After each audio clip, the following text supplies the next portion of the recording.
बिस्मिल्लाहिर्रहमानिर्रहीम अस्सलामु अलैकुम वरहमतुल्लाहि वबरकातुहू। डियर स्टूडेंट, कैसे हैं आप? उम्मीद करता हूँ सब खैरियत से होंगे।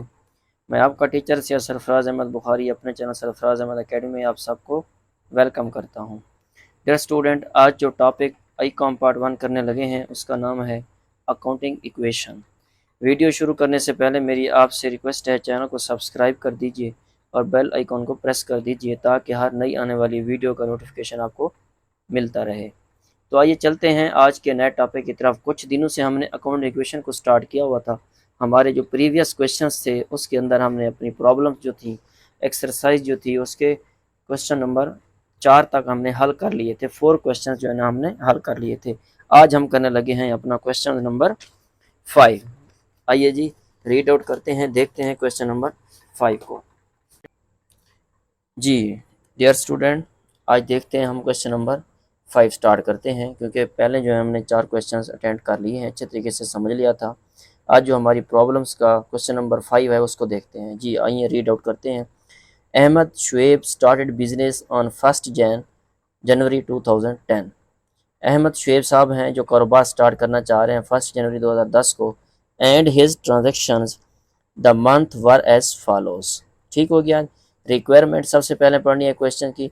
Show the effects of the above transaction and on accounting equation. हमने क्या बनानी है? अकाउंटिंग इक्वेशन बनानी है। तो यहाँ पे हम फॉर्मेट बनाएंगे, क्या? अकाउंटिंग इक्वेशन लिखेंगे। और अहमद शुएब साहब जो हैं वो ओनर हैं। For the month of January की बात हो रही है 2010। तो हमने सबसे पहले अपना फॉर्मेट बनाना होता है। 2 साइड होती है हमारे फॉर्मेट की। एक एसेट साइड होती है जिसको लेफ्ट साइड या डेबिट साइड भी कहते हैं, और एक होती है राइट साइड या क्रेडिट साइड भी उसको कहते हैं, और इक्विटी साइड भी उसको कहते हैं। तो यहाँ पे एसेट साइड और इक्विटी साइड, इसको 2 पार्ट में हमने क्या कर दिया? ये तकसीम कर दिया। ये एक हिस्सा हमने बना लिया और ये दूसरा हिस्सा बना लिया। जो दूसरा पार्ट है हमारा, उसमें कैपिटल और इक्विटीज़ का कॉलम हर सूरत आता है, और जो एसेट साइड का कॉलम होता है उसके अंदर कैश और डेट का कॉलम आता है। तो आइए अब हम पढ़ते हैं अपना पहला पॉइंट। वो क्या कह रहे हैं कि 2010 जनवरी 1 को स्टार्टेड बिजनेस फॉर कैश। उसने कारोबार स्टार्ट किया फॉर कैश से। कितना?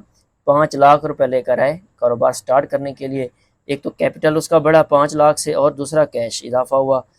ठीक है जी। अब देखिए 1 जनवरी को हम इसको लिखते हैं जी 2010 जैन 1। कितना? 5 लाख कैपिटल आपका कैश था, और 5 लाख क्या था? कैपिटल। जी अब आते हैं 3 जनवरी की बात करते हैं। Purchase building for cash. हमने बिल्डिंग परचेज की, खरीदी, फॉर कैश दिया। कितना? 3 लाख का। बिल्डिंग क्या है हमारा? ये एसेट्स है। तो हम क्या करेंगे? न्यू हेड बनाएंगे, कॉलम बनाएंगे, क्योंकि ऑलरेडी नहीं बना हुआ बिल्डिंग। तो रुपीज़ में हमारे आ रहे हैं, फिगर अमाउंट जो है रुपीज़ में है। तो कितने की बिल्डिंग है जी? 3 लाख की। उसी डेट के सामने लिखेंगे 3 लाख। हमने क्या दिया? माइनस कैश कर देंगे, उनको कैश दिया हमने। तो यहाँ पर हम क्या लिखेंगे? बैलेंस। हर पहली 2 एंट्रीज के बाद हमने बैलेंस करना होता है, उसके बाद हर एंट्री के बाद बैलेंस करते हैं। अब 5 लाख से किया 2 लाख, तो 3 लाख, तो कितना बचा जी? 200,000, 2 लाख। ये आया जी 3 लाख बैलेंस, और ये 5 लाख। जी अब जो है 6 तारीख की हमारी एंट्री है। 6 जनवरी की क्या है? Purchased goods from Ali. हमने गुड्स खरीदी किससे? अली से। नेम आ गया उधार।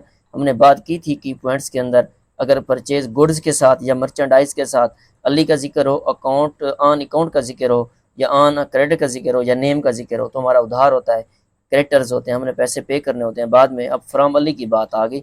50,000 की हमने क्या खरीदी? गुड्स खरीदी। अब देखें हमारे पास गुड्स का हेड नहीं है कॉलम, तो हम बना देंगे गुड्स। रुपीज़ में आ रही हैं, और कितना है जी? उस कितने में ले रहे हैं जी? 50,000। इसके सामने हम लिखेंगे 50,000 गुड्स आ रही हैं। नगद पैसे नहीं दिए, हम क्रेडिटर्स है वो क्रिएट कर लेंगे, बाद में पैसे देने हैं। तो अब हम क्या करेंगे यहाँ पे? बैलेंस। जी क्या होगा बैलेंस? ये 2 लाख आएगा ऊपर से, और 3 लाख, ये 50,000 यहाँ पे गुड्स का, और ये 5 लाख, और ये हुआ जी 50,000। उसके बाद हमारी जो डेट होगी वो 10 जनवरी की बात हो रही है। क्या है जी 10 जनवरी को?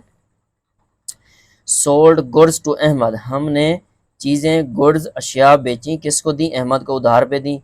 नेम आ गया उसका 10,000 की। तो क्या करेंगे हम? अकाउंट रिसीवेबल बनाएंगे। एक तो हमारी गुड्स कम हो जाएंगी, उनमें से हम माइनस कर देंगे। ये है जी हमारी गुड्स, माइनस कर देंगे कितना? 10,000। अब 10,000 कहाँ लिखेंगे? अकाउंट रिसीवेबल का ये हेड बनाएंगे। इसको डेटर्स भी कहते हैं, डेटर या अकाउंट रिसीवेबल बना सकते हैं। यहाँ पे रुपीस भी लिख देंगे। ठीक हो गया। फिर हमने क्या करना है? एंड के ऊपर फिर बैलेंस। ये कितना आया जी ऊपर से? ये 2 लाख, ये 3 लाख, और 50,000 से 10,000 की गुड्स हमारी सेल हो गई 40,000, और ये 10,000, ये 500,000, और ये 50,000। ठीक हो गया। अब आते हैं जी 13 तारीख को, डेट को 13 को। Sold goods for cash 5,000। हमने गुड्स बेची कैश पे, नगदो नगद बात हो रही है। कैश आ रहा है और गुड्स जा रही हैं 5,000 की। सबसे पहले गुड्स जो हमारी ये कम हो जाएंगी 5,000 की। अब कैश आ रहा है तो कैश में हम जमा कर देंगे 5,000। ठीक है। क्या करेंगे हम? एंड के ऊपर यहाँ पे करेंगे बैलेंस। जी कितना बैलेंस?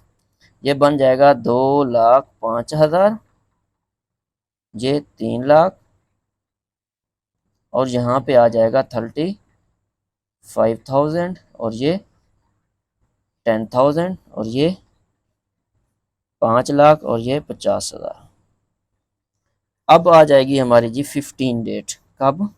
15 क्या कह रहे हैं? 15 को कैश पे टू क्रेडिटर्स। हमने कोई चीज़ उधार पे परचेज की थी। ये अगर आप एंट्री नंबर 6 के अंदर देखें, purchase goods from Ali, Ali से उधार लिया था। अब हम उसको पैसे पे कर रहे हैं 15 तारीख को। कैश पे टू क्रेडिटर्स कितना? 20,000 रुपये। हमारा क्रेडिटर भी कम हो रहा है और कैश भी कम हो रहा है। ठीक है, कैश जा रहा है हमसे, हमने जिसके पैसे देने थे अली के, क्रेडिटर्स हमारे ऊपर लाइबिलिटी थी, वो भी कम हो रही है। और 20,000 रुपये हम क्या करेंगे? कैश से माइनस और क्रेडिटर से भी माइनस। तो फिर क्या बनाएंगे? बैलेंस। कितना जी बैलेंस? अब ये है जी 2,05,000, इसमें से कितना चला गया जी? 20,000। 1,85,000, 1,85,000। 3 लाख, 35,000, 10,000, 500,000, और ये बचा 30,000। जी इसके बाद हमारी जो लास्ट एंट्री है वो क्या है? 31 को कैश रिसीव्ड फ्रॉम डेटर्स। हमने चीज़ें उधार पे बेची थी। अगर आप पीछे जाएं, एंट्री नंबर 10 के अंदर sold goes to Ahmed, Ahmed को उधार दिया था आपने, अभी पैसे वसूल करने हैं, तो वो आपको कैश दे रहा है। फ्रॉम डेटर से पैसे आ रहे हैं, कैश जमा हो रहा है, कैश आपको वसूल हो रहा है कितना? 7,500 रुपये। तो कैश बढ़ जाएगा और डेटर्स हमारा कम हो जाएगा। ये है जी डेटर्स, 7,500 रुपये माइनस और प्लस जमा। कौन सी डेट है जी? 31। अब अच्छा 1,85,000 में आप कितने जमा करें जी? 7,500 रुपये। ये देखें 185,000 प्लस 7,500 कितना बने जी? 1,92,500। तो ये कितना आया जनाब ऊपर से? 3 लाख, और ये 35,000। अब इसको आप माइनस करें, 10,000 से गया 7,500, तो कितना बचता है? 2,500। ठीक है, यह है जी पूरा 5 लाख, 5,30,000। तो अब हमने क्या करना है? फिर वही total assets is equal to total equities. अब इन सबको जमा करें आप। कितना है जी आपका? 1,92,500 प्लस 3 लाख था, 3 लाख प्लस 35,000, 35,000 प्लस 2,500। ये हमने ऐड किया, कितना बना जी? 5,30,000। इसके नीचे हम लिखेंगे टोटल एसेट्स के नीचे 5,30,000।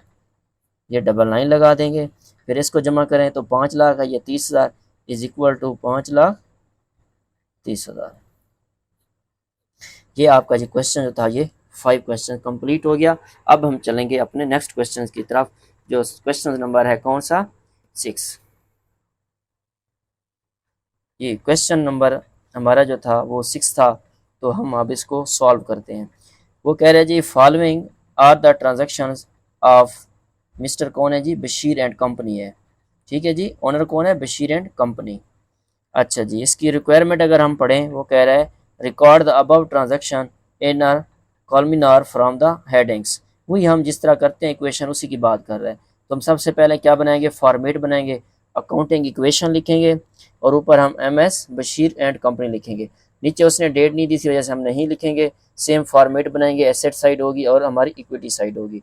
इक्विटी साइड के अंदर हमारे दो हेड आते हैं, एक कैपिटल होता है और एक क्रेडिटर्स होता है, रुपीज़ भी लिखेंगे। और जो हमारी एसेट साइड होती है उसके अंदर भी हमारे सबसे पहला जो नेसेसरी कॉलम है आपके, वो डेट और कैश का होता है। ठीक है, बाकी जो जो आप एसेट्स परचेज करेंगे तो न्यू उसका हेड बनाएंगे, उसका कॉलम, उसका नेम हम लिख देंगे। ठीक है, अब हम अपना क्वेश्चंस पढ़ते हैं जी। ए पॉइंट, इन्वेस्टमेंट कैश रुपीज़ 10,000। जी, कितनी इन्वेस्टमेंट कर रहे हैं, 10,000 की इन्वेस्टमेंट हो रही है। तो क्या होगा जी हमारा ए पॉइंट, कैश 10,000 और कैपिटल बढ़ जाएगा वो भी 10,000। अब बी पॉइंट होगा जी, वो क्या है, purchased merchandise for cash. Merchandise हो या गुड्स हो एक ही बात है। हमने मर्चेंडाइज परचेज की, खरीदी, कैश दिया 3,000 का। अब नकद बात हो रही है, कैश जा रहा है, गुड्स आ रही हैं। तो मर्चेंडाइज का ऑलरेडी हमारे पास कोई हेड नहीं बना हुआ, तो हमने इसका न्यू कॉलम बना लेना है मर्चेंडाइज के हवाले से। मर्चेंडाइज रुपीज़, ठीक है जी। कितने की मर्चेंडाइज ली है आपने, 3,000 की खरीदी है, 3,000, और नगद माइनस करेंगे कैश में से। तो फिर आपका क्या आएगा यहाँ से, बैलेंस जी। 10,000 से गया 3,000, 7,000, और ये 3,000, और ये 10,000। ठीक हो गया। उसके बाद जो है हमारा पॉइंट नंबर सी है, उसको देखते हैं। वो कह रहा है सोल्ड मर्चेंडाइज, मर्चेंडाइज बेची टू अली, अली को दी ऑन अकाउंट, उधार पर 1,600 रुपए की। कितने की, 1,600 रुपए की। विच ही हैड परचेज्ड फॉर 1,250, जो आपने परचेज की थी 1,250 रुपए की। अब उसकी कॉस्ट कितनी है, 1,250 रुपए। हमारी जो मर्चेंडाइज हैं वो 1,250 से कम हो रही हैं, और हम बेच रहे हैं 1,600 रुपये। हमें कैश आ रहा है, लेकिन कैश नहीं आ रहा। कैश की जगह अभी उन्होंने पैसे बाद में देने हैं, ऑन अकाउंट की बात हो रही है। तो 1,600 रुपये से अकाउंट रिसीवेबल बढ़ जाएगा, और 1,250 से क्या हो जाएगा हमारा जो अपना मर्चेंडाइज है वो कम हो जाएगी। 1,600 और 1,250 का जो डिफरेंस होगा, 350 का, वो हमारा कैपिटल है, बढ़ जाएगा, प्रॉफिट हो रहा है। हमारी गुड्स मर्चेंडाइज की जो कीमत थी 1,250 थी, हमने 1,600 रुपये में बेची, 350 क्या है हमारा कैपिटल है। आइए जी देखते हैं पॉइंट नंबर सी। हमारी जो मर्चेंडाइज है वो कितनी है जी, कॉस्ट 1,250, ये माइनस हो जाएगी। अब अकाउंट रिसीवेबल का हमने हेड बनाना है, यहाँ पे डेटर्स का हेड बना दें या अकाउंट रिसीवेबल, मैंने ऑलरेडी आपको कहा था, वो भी लिख सकते हैं। नीचे रुपीज़ लिखें, तो वो कितना है जी, 1,600 रुपये। अभी मिले नहीं, बाद में मिलने हैं, वसूल करने हैं। प्लस कर देंगे, जो इन दो का डिफरेंस है वो हमारा क्या है, ओनर का प्रॉफिट है, कैपिटल में ऐड हो जाएगा। तो फिर नीचे हम क्या करेंगे, बैलेंस जी। 7,000 जी, 3,000 से गया 1,250, कितना बचा जी, 1,750। 1,750, 1,600, अभी पैसे वसूल करने हैं, 10,350, समझ आ गई। उसके बाद आपका होगा जी डी पॉइंट। क्या है D point, purchased merchandise from Mohammad Ismail on account. हमने मर्चेंडाइज खरीदी कहाँ, किससे, मोहम्मद इस्माइल साहब से, उधार पे 400 की। क्या करेंगे, हमारी मर्चेंडाइज भी बढ़ जाएगी और जो हमारा क्रेडिटर्स है वो भी बढ़ जाएगा, क्योंकि हमने अभी पैसे नहीं दिए, बाद में उनको पैसे पे करने हैं। तो डी पॉइंट मर्चेंडाइज 400 प्लस हो जाएगी, और जो हमारा क्रेडिटर्स है उसी डेट को 400। तो हम सेम क्या करेंगे जी, बैलेंस 7,000, और 1,750 में हम अगर ऐड करें 400, तो ये कितना हो जाएगा, 2,150। ये आया जी 1,600 और 10,350 एंड 400। हमारा जो लास्ट पॉइंट है वो है जनाब ई। क्या है जी E, purchase typewriter for cash 1,200 रुपये। ये भी हमारा एसेट्स है। टाइप राइटर हमने परचेज किया कितने का, 1,200 का। अच्छा, इसको टाइप राइटर लिखें आपकी मर्ज़ी, या आप इसको ऑफिस इक्विपमेंट लिख दें भी आपकी मर्ज़ी, दोनों चीज़ें हो सकती हैं। ऑफिस इक्विपमेंट उसका सामान है, ये रुपीज़ लिख दें, या इसी एसेट्स का नाम भी आप लिख सकते हैं। कितना है जी? 1200, 1200, ये आपने लिया। अच्छा जी, purchase typewriter for cash 1200, cash दिया 1200 कैश माइनस, ये आपका कैश क्या हो रहा है जी? ये कम हो रहा है। अब करेंगे जी बैलेंस, क्या बैलेंस। अब 7000 में से गया 1200, तो कितना बचा जी? 5800, और 2150 ये आया जी 1600, 1200, 10,350 एंड 400। फिर सेम क्वेश्चंस कंप्लीट हो गया हमारा। क्या करेंगे जी? हम यहाँ पे लिखेंगे total assets is equal to total equities. ठीक है, इन सब को करें जी जमा। कितनी बनती हैं? 5800 प्लस 2150 प्लस 1600 एंड 1200 जी 10,750। कितनी हुई? 10,750 इज इक्वल टू, इन दो को जमा करें 10,350 प्लस 400 सेम 10,750। ये हमारा क्वेश्चन जो है वो कंप्लीट हो गया है। इनको समझिएगा, इनको कीजिएगा। तो जो नए आने वाले स्टूडेंट हैं, पहले फर्स्ट चैप्टर के जो लेक्चर हैं उनको देखें, ताकि उन लेक्चर्स में जो इंट्रो हमने पढ़ा था वो आपको पता चल जाए। क्योंकि उन लेक्चर्स में बेसिक इंट्रो के अलावा अकाउंटिंग की बहुत सी इंपॉर्टेंट जो टर्मिनोलॉजीज़ थी उनको हमने पढ़ा था अच्छे तरीके से, आप उनको समझें। और उसके बाद जो हमने दूसरा टॉपिक पढ़ा है, जो अभी स्टडी कंटिन्यू है हमारा अकाउंटिंग इक्वेशन, इसके हमने की पॉइंट स्टडी किए थे, उनको समझाया था, आप उनको भी समझें। ताकि अगर आप उनको नहीं समझेंगे, जो आने वाले लेक्चर्स हैं जिस तरह हम ये क्वेश्चन सॉल्व कर रहे हैं वो आपको समझ नहीं आएंगे, बिल्कुल भी समझ नहीं आएंगे। इसलिए उन लेक्चर्स को अच्छी तरह तैयार करें, और अगर कोई बात समझ ना आए तो कमेंट सेक्शन में आप पूछ सकते हैं। और मज़ीद कोई बात पूछनी हो तो आप मेरे व्हाट्सएप नंबर पर भी रब्ता कर सकते हैं, जो वीडियो के शुरू में दिया गया है। हमारे चैनल को सब्सक्राइब भी करें और वीडियो को लाइक और शेयर भी करें। हमारे साथ रहिए, मिलते हैं अगली वीडियो में। ओके, अल्लाह हाफिज़।